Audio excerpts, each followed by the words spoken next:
Well, hello. Hello. I am here with Jamie Haage, right? That's right. That's right, from, wow, the Grand Country thing, but you got a lot going on there. You do a ton of different stuff at Grand A Country. lot of shows at Grand Country. Yeah, we were just talking about you have rehearsals going on for a morning country. Is it a country and western or a country western? We do both types. Both country types. and western, as they say. Two things I've never Yes. really listened to. So. I have a whole channel that kind of, I wouldn't say makes fun of country western, but it's just me sitting in front of a fireplace with my tuxedo on reading lyrics from country songs. Oh, well, some of those could be pretty interesting without the music, yeah. My most popular is Honky Tonk Badonkadonk. Oh, yes. So, That one will bring a tear to your just something. badonkadonk. So what kind of music are you guys going to do in the matinee show that you're doing? Well, that's the Down Home Country show is in the morning. It'll be the morning show, and it's traditional country music, just the old stuff, Conway Twitty and Ray Price. We do a Ray Price tribute because he just passed away a couple of years ago. So there's a whole medley of Ray Price songs in there, and there's some bluegrass songs and gospel, a little gospel too. And the comedy's Harley Worthit does the comedy. I don't know if you've got to meet Perry yet. But I haven't. He's quite a...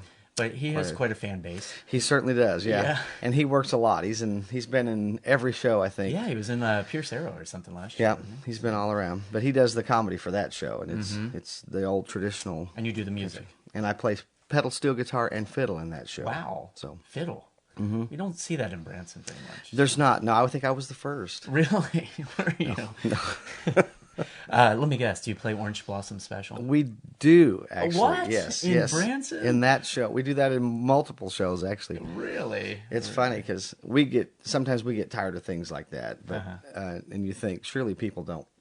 They're tired of it too, but as soon as you pull it out, what happened to Orange Blossom Special? Yeah, exactly. Okay. Yeah, Put it because back there's in. bits that I've done before for years, and I'm like, okay, it's time to change it, and I take it out, and the same thing. People are Right. like, why did you take it out? That's why we came and saw you. Exactly. Like that.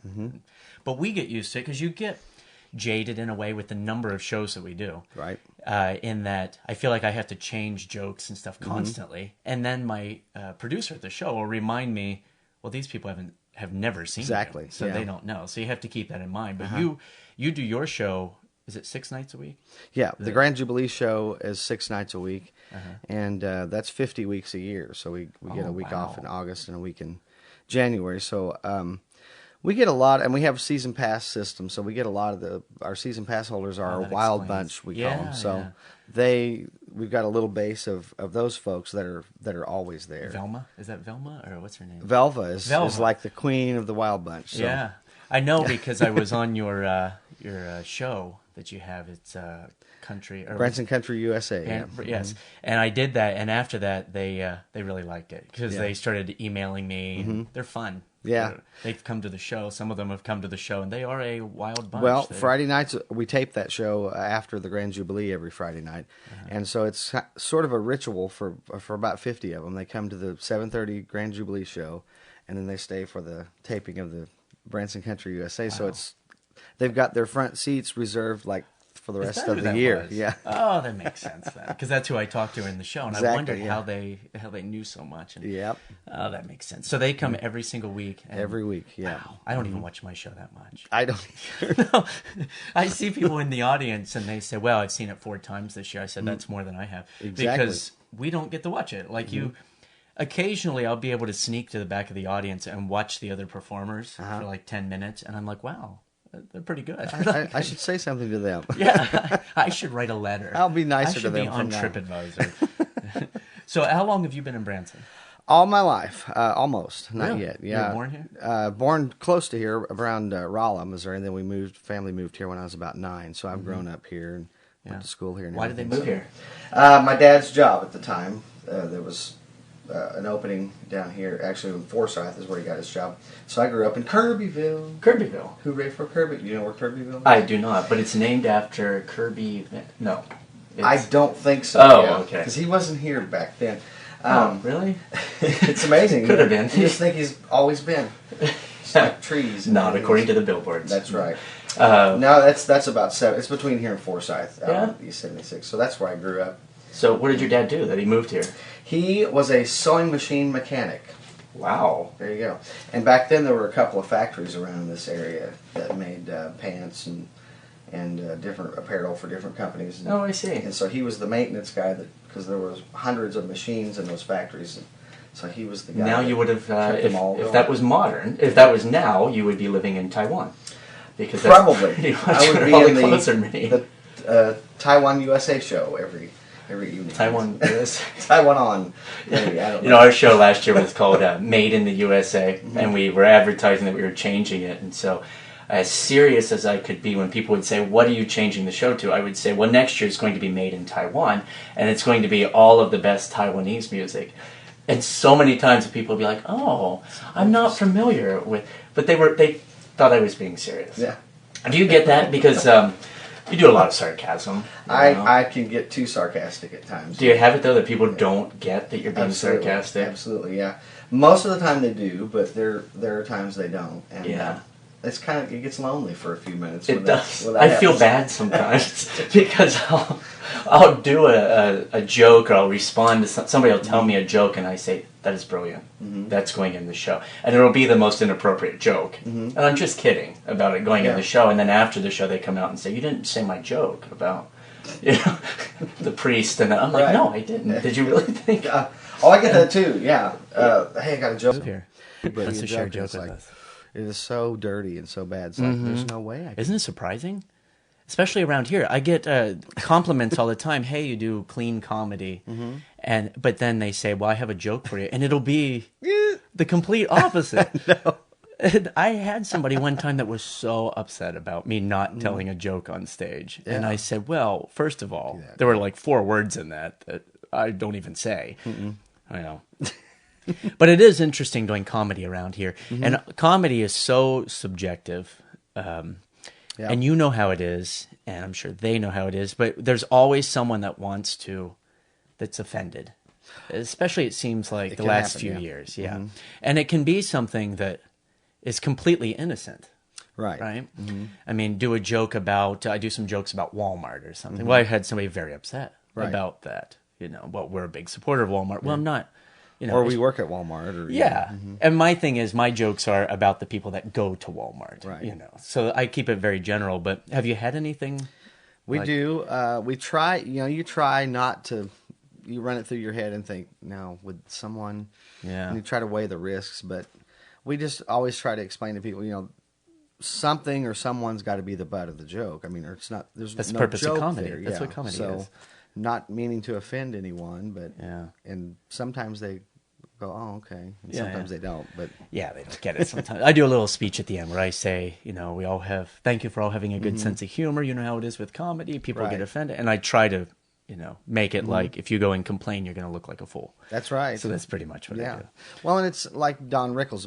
I'm a big fan of Don Rickles. Mm-hmm. And I watched an interview with him one time, and he explained that especially for him when he first started out, it was very difficult to get laughs, and because nobody knew who Don Rickles was, so they didn't know what to expect, and so he's doing his thing, and people are like wanting to fight, and and he said after you get established, he said it's easy then, because they come to see Don Rickles, they know exactly what they're going to get, and they're ready to laugh at it. So no one knew him at first; he wasn't popular, unlike us. Right, Born into popular, yes. Come out with a whoopee cushion. So, I think that's what it was. That placenta, whichever. You had a fiddle. Yeah. That must have been terrible for your mother. Mom screamed, yes. Yeah, come out doing Orange Blossom Special. Oh, yeah. Yeah, it's bad. I see you train to come. Right as you come out. It's awful. I do a joke in the show where I say I knew I was going to be a magician at first because my mom, when I was born, was in labor with me, and I popped out of the lady in the next room. So... Ta-da! I love that. I wish I was a magician. I'd use it. No, you don't. It's a lonely, lonely life. It is. Well, that brings me to another thing. Because you do comedy, and I get the same thing with magic. Everyone wants you to be on all the time. Like, do you get that? They do. They do. Especially if, like, you go to Walmart, or you just need some soap or a toothbrush and some. Hey, what are you saying? Yeah. Soap and toothbrush? Are you inferring? No, no. I'll talk to you that after we go off the air. But people want you to be funny, and they say to you, like with me, they'll say, "What's wrong? Are you in a bad mood?" Mm-hmm. Like, you're different off stage. You're incredibly mean. You kicked my dog on the way in. Well, yeah, I got to get the Which is hostility out. weird because the dog was outside, but Right. you went all the way outside. Pulled it out of the doghouse. And Yeah, kicked him in. but no, but some people are different off stage. You do characters on stage, yeah? Yeah, mostly because I've never done stand up, so all the comedy I've ever done has been with a straight man or with an ensemble, or, that sort of thing. So honestly, I've always wanted to do stand up, but for me it's kind of intimidating. It's like scary. what you do, I really admire because I'm like, I don't know if I'd have the guts to try that. But you see, I wasn't smart enough to know. I'll tell you what happened. I got booked at a comedy club to do my a magic act, and I had my props stolen. Oh gosh. That day, and so I just had to do just the comedy, and so I'm like, you. hey, there you go. It's not so. But doing characters are kind of nice because you get to hide. See, I don't do characters. You can hide. There's a certain thing. Yeah, there's some safety there. Yeah, sometimes. like you can branch out and be as crazy as you want. Although when we're on stage, that is a character. It is. Yeah, even if you're being yourself. Yeah, it's still not quite yourself. Because my wife would have killed me by now if I was that person. So you come here with Dad, and he's with the family and sewing machine business. How old were you around that at that time? Do you remember? I was 9 when we moved here. 9. So you started working like a year later, according to the rules in Branson. Just almost. I was 16. When I got my first job. But really, and what did you do at 16? Fiddle player. Yeah. In what show? Do you remember? The Collins Family. Really? Gospel music show. Tom led that? Was it Tom? Not quite. Yeah, not quite. It was a family from Oklahoma, and they had a little gospel show. And back in those days, the season was 6 months. It was from around Memorial Day to around 1st of April, probably. Somewhere April to around Halloween. Yeah. Those 6 months. That was the season for the entire area. Now, the music shows at that time, then, for the other 6 months, everybody had a bus, and they booked these road shows all around the Midwest, all the states that. Did you get to do that? Yep, we all had to do that, and it actually, as you look back, you think that's what kept everything growing steadily because they built a following. Because we were marketing, all of us were out marketing to our Midwest market for 6 months. We were going to their hometowns. Yeah, there you go. Just fill 1,000-seat auditoriums everywhere you went. It was really. I didn't like the road, but it was fun to do that. For a while. For a while, yeah. Then you got to come back home. But that show, the Collins Family show, they didn't do that. They just went back to Oklahoma for 6 months. And I was still in high school, so that's the only job Mom would let me have because I couldn't travel. So I had to wait till I got out of high school to get on a bigger show. And oh, yeah? And then you moved to what? The Wilkinson Brothers. Wow. There's a lot of families involved. There were a lot of families then, yeah. Almost every show was a family show then. And so they toured, and we got to do that. And then I moved to the Plummer Family show, which was one of the founding shows. Oh, yeah, I've heard of that. Yeah. I was there for a while, and then ended up at Silver Dollar City, and I was there for 16 years. Yeah, you said 16 years. Wow. Echo Hollow? Partly, yeah. Well, mostly for that. The first... I was always hired. The comedy came later, actually. I was always hired as a musician, mostly for the fiddle playing, and that's what I was hired for at Silver Dollar City initially, in Echo Hollow. And then that's a difficult place to work. I did that my first year, and really? I did not like it. Really? No, because with comedy, people were so spread out. And right. It's very large there. It's very large, yeah. And there's an atmosphere outside that I liked and that I miss. It's a little different. As opposed to going home and Mom and Dad putting you in the basement. And, right. Go work the next day. And I don't want to talk down there with the sewing. Right. Making the little shoes. Making the costumes. Yeah. But so comedy came a little bit later. And why did you start doing comedy? You're playing...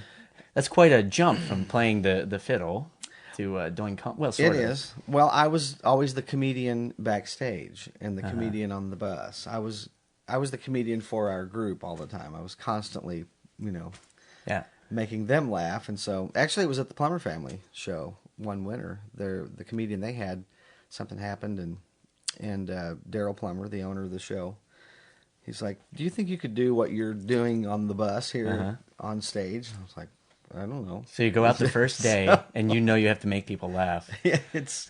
I was shaking. Yeah. I was shaking. So I sat down. Tried to come up, okay, what's some jokes, and I should do a funny character, and so what was your character? I need a funny name, so Jim Dandy. That's that's where it first started. It's like, I don't know, I can't think of any funny names. They've all been taken, Herkimer, can't do that one. Yeah, Kirby, can't do that. Can't do that. Right. There's many more that I just can't Presley's. say. Yeah. But so Jim Dandy. Everybody used to say Jim Dandy all the time, so maybe I'll try that. Yeah. So I tried to come up with these jokes and put them all together in a. How did it go the first few times? It went pretty good. It probably better than I thought because I was just shaking in my clothes, but probably didn't notice that. But yeah, it got easier after. Once you start getting the laughs, it's like, oh, this is kind of fun. Yeah, then you start like riding that wave. Right. As long as you get the laughs. Right. Mm-hmm. Then you get cocky and you go out on a limb and nobody laughs and you go, oh. So what was? I was going to ask you this later, but what was the worst time you ever had? Have you ever had just an impossible audience? For example, my worst introduction ever was I used to do church events. They would have, fundraisers and stuff, and they would have me come in and do a thing. And I was very excited about this huge church in our area. And so I'm actually behind the pulpit waiting to spring out, and I'm dressed. Yeah, and I have all this stuff on me. And the pastor wants to do a little intro. And so he does. Nicest guy, but he decides that would be the best time to talk about the church secretary's cancer coming back and how they're starting they're going to have a fundraiser in 2 weeks for her, and they wish her the best. And would you please rise? And everybody comes up and gives her a hug and all this. and they're crying. And then he goes, so now let's just all have some laughs tonight. Come on out here. And I come out and I'm like, hey. So that was kind of a bad one. But it was one of my best shows. Was it? Yeah, because the people wanted to laugh then. So That's awful. It was terrible because I'm underneath the thing thinking, what is he doing? Like this is going to be a punchline, but there's not a lot funny in this intro. So your worst time? Well, I have something sort of like that. It was at Silver Dollar City, and it was during the Gospel Music Festival. They still have that every year. And it's huge. It draws massive crowds. And so they booked these big national gospel acts in Echo Hollow. And back then, I would not really host the show. They had another guy, a big gospel dude, that would host it, but I would kind of co-host because they'd have to change bands out and change some of the mic stands and different equipment for the groups as they would come and go. Because at Echo Hollow, you don't have transition. You don't have a curtain, so So I would come out and as Jim Dandy and tell jokes and do shtick with the gospel guy to kill time for all this, and I'd go out and welcome everyone, initially. So one year they decided to, in case of rain and inclement weather, they would move all of that to the Red Gold Heritage Hall, which was new at that time. So Echo Hollow holds 4,000 people, and that holds about 1,500 people. Right. So they were going to move it up there. Seems like a good idea on the face of it, but other than the math part. But not, yeah. So they would give out tickets then to the first 1,500, and that's who got in to see the big acts that night if the weather was bad. So it happened. It actually happened that year. Weather bad. They made the decision, move it up there.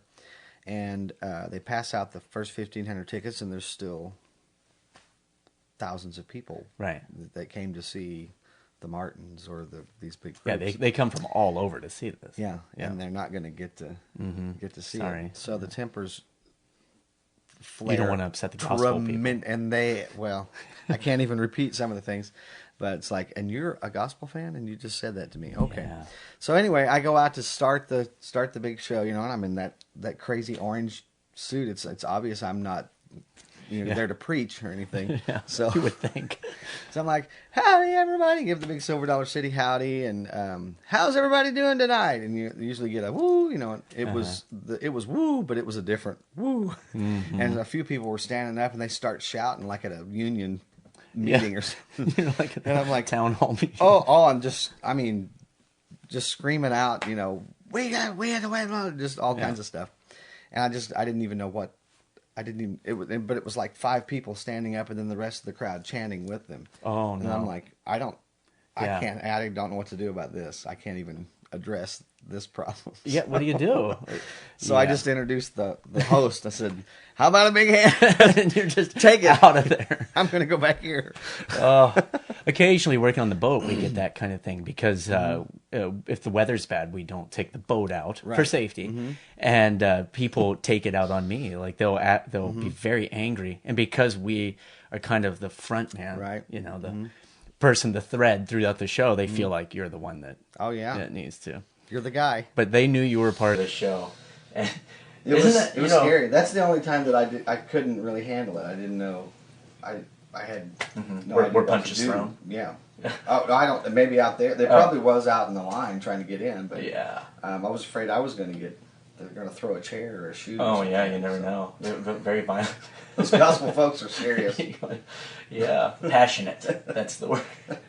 No, well, we do the gospel cruises as well, but there's some interesting times. Well, Branson is a challenge to do comedy, I think, especially. With music, I always joke with our musicians, they can go. Like music is a universal thing. Like, exactly. You know, once it starts with comedy, if you feel like you're losing that audience, you suddenly feel like you're treading water. And and that's that. Well, somebody plays or sings and does a song, and even if they're going, boy, that's not very good. At the end, they still clap. Yeah, they feel obligated. That's what you do. But you don't just laugh because it's polite. Yeah, right. You just go, that wasn't very funny. I didn't like that. What do you mean by that? So comedy in Branson is very different. Now, I came from New York. I was working in New York, and my friends, when I said I was moving to Branson, they said 1 week. We give you 1 week with your comedy. Yeah. Because I do stand-up type stuff, and I had never gone to shows around. Well, I take it back. I went to a show downtown my first week, and I don't want to say the name. We don't, but it rhymes with Nald Bobbers. Okay. I got it. Yeah, it was the Presleys. Okay. But I went, and it was a good show. But I saw how the comedy was with characters and stuff, and I thought, oh no. Like, I don't do that. Yeah. And so I thought I was doomed. But have you done comedy anywhere else? No, other than Branson? I've just grown so you don't up have here that experience. Here, Yes. So you don't have that to compare as to the difference. Not personally, between, no. I have a lot of influences just watching Carol Burnett, Tim Conway, all those people, and Mel Brooks, and I mean, I wouldn't say studied them, but big fans, and so that sort of influences a lot of what I do, and sometimes that doesn't work as well. Right. But makes me laugh. But I do get a lot, especially if I can. Tim Conway, you get in some of those guys. The audiences here know, and I get people will mention that once in a while. They'll go, Tim Conway. Did you ever watch Tim Conway when you grew up? I was like, yeah, all the time. A little bit. Because they said, well, you kind of reminded me of Tim Conway in a couple of spots because I do an old man character. Oh, you do? From time to time, and that's all I can do. It just comes out Tim Conway. So yeah.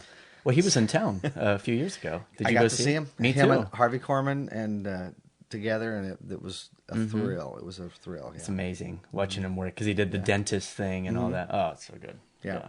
See, I love that old style of comedy too, and I love watching like Bob Newhart and all Don Rickles. Every time he's in Vegas, I go see him. And I would love if I had a chance to do stand up and do that.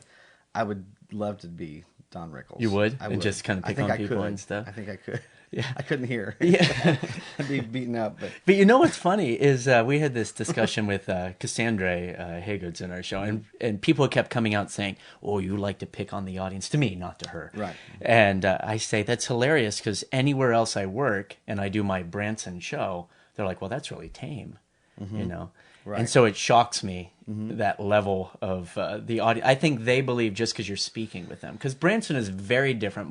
It is. My thing that I noticed, I went to that show the first week. Then I didn't go to any shows for a year because we just got busy. And then I went a year or two later and noticed that the difference to me was in Branson, the audience is right there. Like they feel like they can talk with you. Exactly. And they want like intimate. Your fan group, the crazies. The Wild Bunch. Wild Bunch.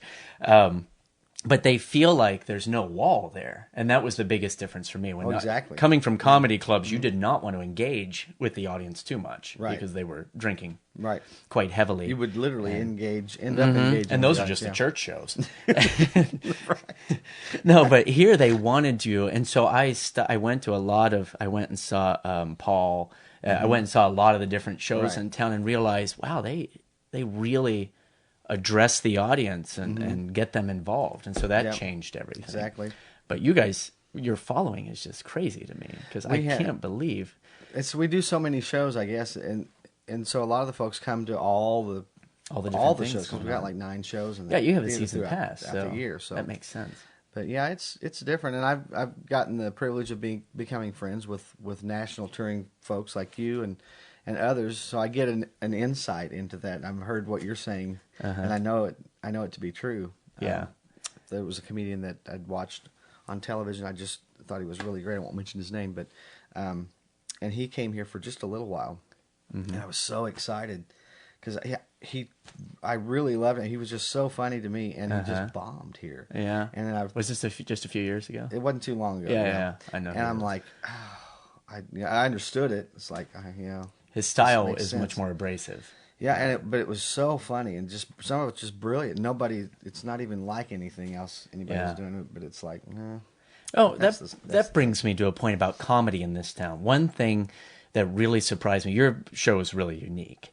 However, there are a lot of people that come into town, especially comedians, I think, maybe it's just my view, that just imitate other comedians or take someone else's act and they do a tribute act.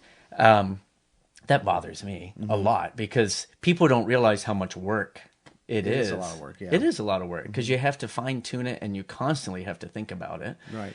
And to see someone take a bit that you come up with or a character and just do it somewhere else. And I'm surprised here that happens as often as it does. It does happen more than it should, definitely. And because we're a small town, it's like you're 2 doors down. I'm going to know you're doing this. That's what I say. I say it's not like you're in Vegas or Atlantic City doing a joke that I did. Go to the moon. And you were at my show 3 days ago. And now you're doing it. That's happened, yeah. That happens a lot. And when I first came, I went and saw a few shows after a year or so. And I went and I remember the people in the show coming up to me saying, "Are you here to get new material?" And I didn't understand that because I had come from a background of being Vegas, New York, and going to see other shows just to see shows. Right. But here they were real skeptical. And after a while, I realized why. Because you have to be really, really careful with that. You have to be very careful. But you're in a variety show like I am. So variety show. That kind of takes a little bit of the pressure off. It does, yeah. Our show is, we're trying to get the best balance we can between the old style Branson show, and there is a Branson style show that kind of made the town famous, and a little newer, a little more flashy, and so we're riding that line. I think we're doing pretty good. I think so too. Job with it, but I think so too, because our audiences are changing a lot. I've been here 10 years, and they've changed incredibly. But throughout the year, springtime we get a lot of younger people. Summer we get a lot of families, and then it changes September 1st. Exactly. Then it's buses. That's like our Down Home Country show only runs in the spring and the fall because the younger demographic in the summer they will not see it. They just won't buy a ticket for it. So no, oh well, maybe they'll start.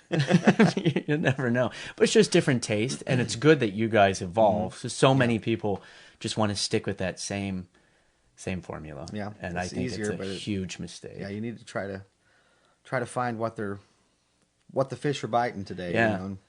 So have you thought about? Well, you don't get an off season, really. We don't. You get like a week. Yeah. So it's different than other people I talk to that get several months off. So I was going to say, do you ever think of going out and trying to do ships or?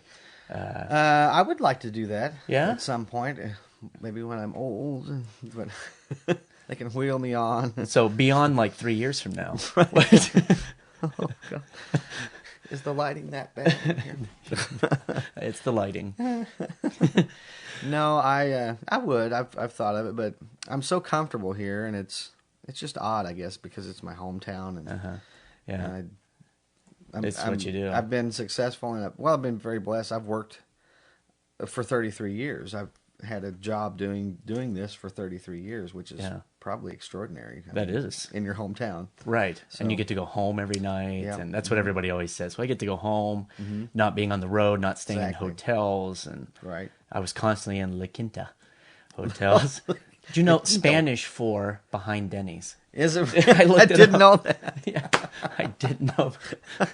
Did not know that. For across from Applebee's. Yeah, exactly.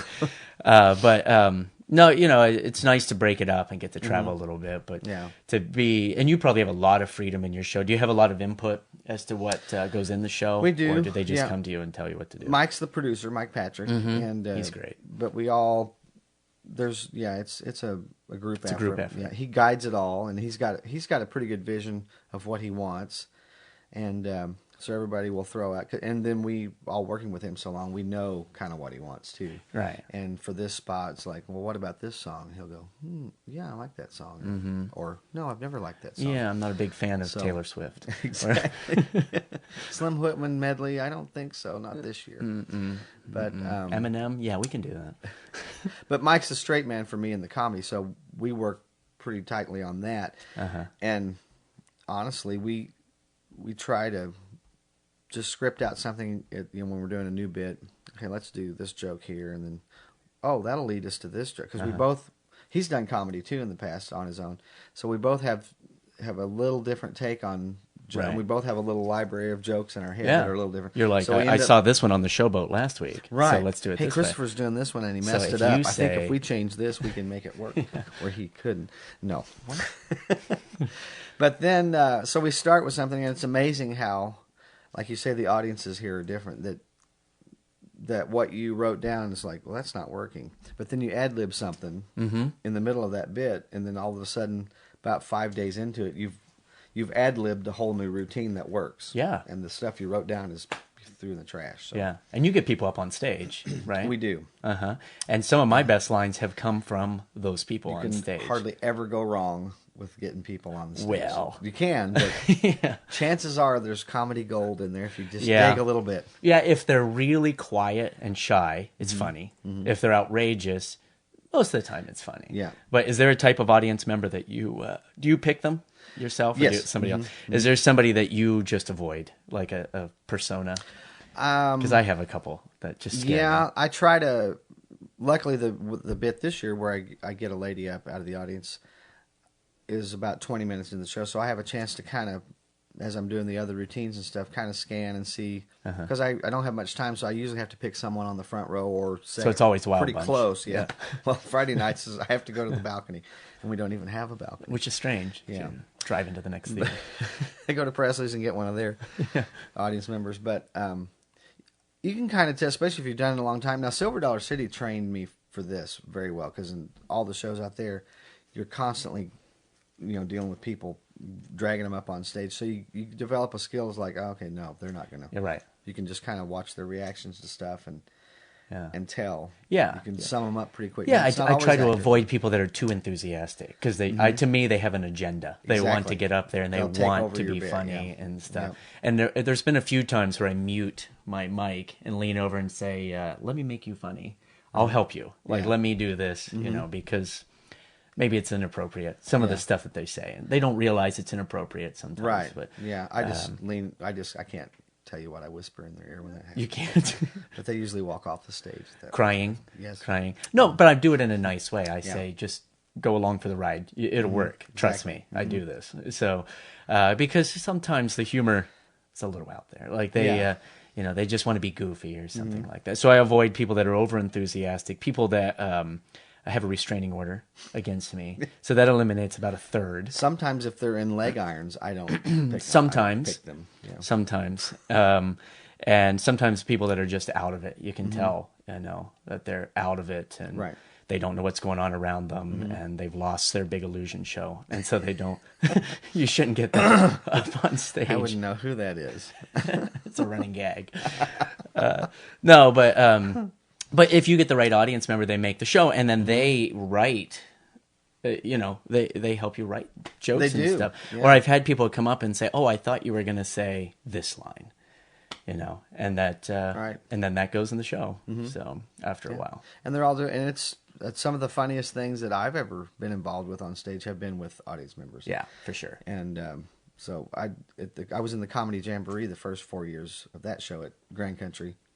And I did a bit where I got three, usually men, 3 men, because I would hit them on the head and stuff, so you don't want to be hitting women on the head. Not around here. No. But, so the first, actually probably 2/3 of it was just talking to them. Yeah. One at a time, where are you from, all the stuff, that becomes funny. And there's at least one joke in all of that, and sometimes many more. But, so I get down to the last guy, and if they had a little hat on, like the ball caps or whatever, with a little button in the top, I'd have them take their hats off, because I was using like Nerf mallets, but sometimes that little button could hurt. I had a couple people complain because it hit their head, so I was like, take your hat off, because that could hurt. And I talked to him. That's what it was. I'm forgetting my own story here. Is it your story, or did you hear this at another show? But anyways, go ahead. Yeah, at that other show that rhymes with Nold Balbers. Yes, that was no. He'd said something about his teeth, just gotten his new teeth, or we made some stick about his teeth or whatever. I don't even remember what it was now, but we got quite a few laughs about that. And then we got down to actually doing the little song and me beating him on the heads. And I said, you can hold your hat. I said, you can put your teeth in your hat if you need to. And he just like on cue spit his teeth into his hat. And the show was over at that point. Yeah. I had to stop and go eat a sandwich while the people laughed, because they laughed. Because you just wanted to show off that you had teeth. Yeah. But it was like, you did it, buddy. You put the icing on this cake. That's what some of the funniest things that they say, and people come out and say, "Oh, you were hilarious," and I'm thinking, "Thank you very much. I didn't do anything." Yeah. I always do the same thing. What do you do for a living? And I had a guy, because I always say, "What do you do for a living? What's the worst thing about your job?" Like things like that. And when guy said he worked for farms and did artificial insemination. Oh. And I said, what is the worst part of your job? My wife complains that I bring my work home with me. He was ready for that one, wasn't he? No, it took him a minute, and I lost it. I just totally lost it. That's great. I didn't even know what to do, so it was pretty good. That doesn't happen often enough, but it does happen. No, but with your experience, 33 years, like we know how to guide them, right, to get down that path. And sometimes there's nothing there. Have you ever? Oh yeah, you but then it's driving? Funny to me. Yeah, like it's funny. It's funnier to me. Like, as long as two people think something's funny, then it stays in the show. That's what I say, because it'll be funny when I go down this long thing. And they, especially with magic, I'll do this elaborate setup, and then we get down to it, and it just, they don't do what they're supposed to. And I'm like, ta-da! And I'm thinking in my mind, okay, I'll go down this road, and then I'm going to go back home, because I can't find their house. I don't know where they're at. There's nothing here. Well, I want to thank you for coming on and talking about getting to Branson, and about your show, and all that. Go see them at the Grand Country Show. Is at what theater? Grand Country Music Hall. Oh, there you go. And but go see the show, and there's a website, and there's grandcountry.com. And there's the TV show, and there's the radio show, and I had no idea it was that big of a deal. Yeah, we keep busy with a lot of things. And the radio show's popular. Yes, it is. With Branson Country USA, we're adding TV stations now. Yeah? So that's getting pretty exciting. I had a great time on that, but it was very scary for me. Really? I was petrified. Oh, I don't know if you could tell. You were great. No, you were great. Well, thanks. Because I tried to do it all last year. I don't think I told you that. I tried to do it all last year, and with my schedule, we get done 11 o'clock. There was no way. And so Mike invited me on for this year. And so I was on a cruise ship, and we agreed on a date. And then a few weeks before, Chris... got a hold of it. Produces the show, I guess. But he got in touch with me and said, when do you want to do a rehearsal with the band? And I said, the band? What am I going to do with the band? Don't you do music? And I'm like, no. Well, it's a radio. It's a radio show or whatever. I'm like, I thought it was an interview. Like, I thought I was going on this and do an interview. Oh, okay. All right. I said, talk to Chris. I thought this was or talk to Mike. Yeah. And so then I got to the theater, and he said, what is your last bit that you're going to do? And I said, bit? I'm doing bits? I thought this was an interview. Just a misunderstanding. Yeah, and so he's like, I'm sure it'll be fine, whatever. And so I was on the phone literally as you guys were getting ready for me, telling my wife, I have no idea what I'm going to do. Oh, no. Like, I didn't bring anything. You seem so calm and collected. She's like, just go out and do what you do when you lose your props. So I went out and talked with your Wild Bunch. And you were great. Just improv'd it.